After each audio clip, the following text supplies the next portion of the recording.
Naniniwala ka ba sa greatest love? O yung tinatawag nilang destiny? Na one day, somehow, kapag kaloob ng langit, darating yung tamang tao na magmamahal sa'yo kahit maraming kahit. Thought God, the one that God allowed. Yung the one na magpaparamdam sa'yo na you deserve to be loved.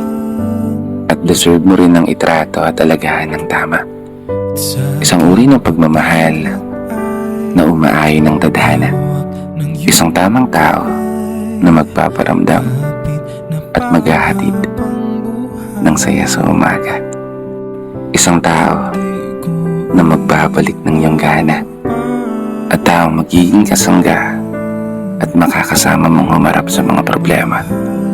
Isang taong magiging sumbungan mo sa lahat at isang tao na magdadala sa iyo ng panibagong pag-asa. Maghahatid ng walang kapantay na saya, kilig at mga tawa. Isang tao na magbabalik ng ngiti sa mga labi mo na minsan na ring nabura.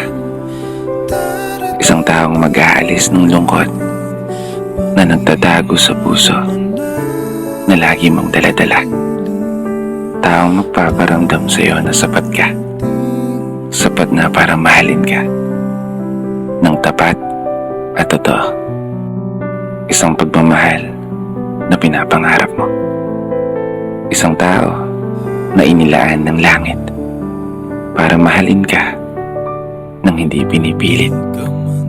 Kaya naman, kung hindi pa dumarating, huwag kang maiinip. Ang gawin mo sa ngayon, i-share mo na lang tong video na to at i-follow mo na rin ang aking Facebook page. Ganun lang magsingit. Basta maniwala ka lang.